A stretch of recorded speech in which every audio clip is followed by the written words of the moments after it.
traitement d'électrochoc était administré à des femmes. Donc, c'est important.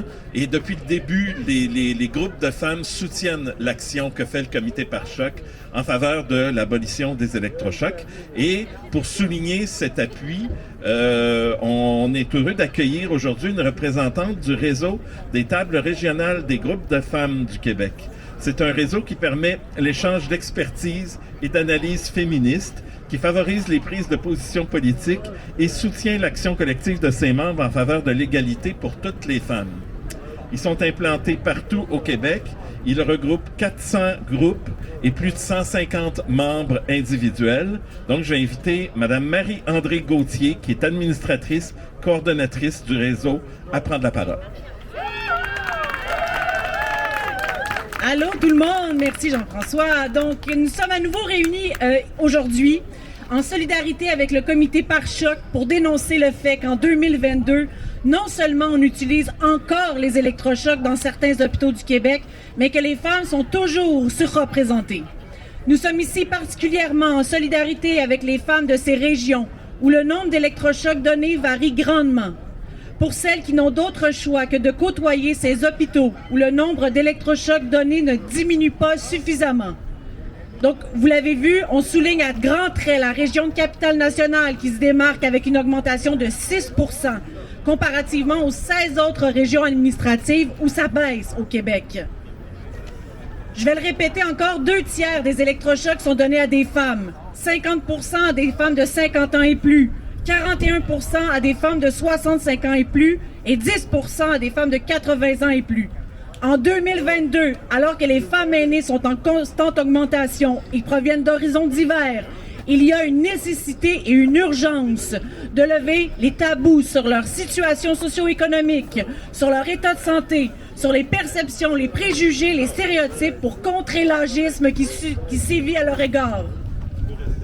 Nous sommes ici avec vous aujourd'hui, mobilisés pour lutter pour le droit à la dignité, le droit à l'intégrité, les droits de toutes les femmes à la santé, à une santé où les soins sont publics, gratuits, universels et de qualité, à une santé où les ressources communautaires sont reconnues et valorisées, pour que toutes les femmes soient traitées comme des citoyennes à part entière toute leur vie. Dans les 17 régions du Québec, les groupes de femmes rapportent des cas montrant que le réseau de la santé arrive difficilement à prendre en compte l'aspect multidimensionnel qu'elles vivent. Il y a des surdiagnostics, de la surmédicalisation qui se côtoient trop près. C'est des attitudes bien réelles qui causent des souffrances physiques, psychologiques aux femmes qui les subissent et qui affectent leur accès à des soins de qualité. C'est une violence institutionnelle qui met particulièrement en danger leur santé et leur vie, dont plusieurs sont en situation de grande vulnérabilité ou à la croisée d'oppression. Ça sent le patriarcat. Les électrochocs administrés à ces femmes sans leur consentement libre et éclairé s'inscrivent dans un continuum de violence genrée. Les gains pour le droit à la santé, pour l'égalité des femmes sont sérieusement compromis. Je vais le répéter encore, mais la situation que rencontre actuellement cette femme aînée de la région de l'Abitibi-Témiscamingue soulève beaucoup trop de questionnements. Dans un jugement de la Cour supérieure, on lit que le CIS demande l'autorisation de traiter la défendresse contre son gré, bien que celle-ci conteste. Les causes qui ont amené son état de détresse ne sont pas spécifiées. Pourquoi décide-t-elle subitement d'arrêter de manger, d'arrêter de boire? Est-ce que son milieu de vie, une RPA, une résidence pour aînés, a été analysé? L'approche globale, vous connaissez, Madame la juge? L'approche globale, c'est de prendre en considération l'état physique d'une personne, son état intérieur, psychologique, physique, intellectuel, émotif, et son environnement social, économique, physique et politique. Parce que les électrochocs, c'est politique. Cette vision tient compte, donc l'approche globale, c'est supposé tenir compte des facteurs sociaux, politiques qui influencent la santé.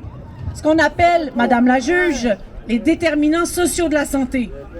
Ça veut aussi dire que la santé, comme la maladie, n'existe pas en dehors du contexte général dans lequel les femmes vivent et que ça préconise d'apporter des correctifs à la source pour prendre en compte toutes les dimensions d'une personne.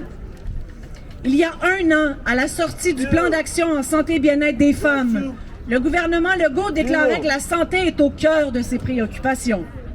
Aujourd'hui, nous lui demandons s'il reconnaît la situation intolérable qui a trait aux électrochocs et s'il est prêt à agir dès maintenant. Basta, basta, basta!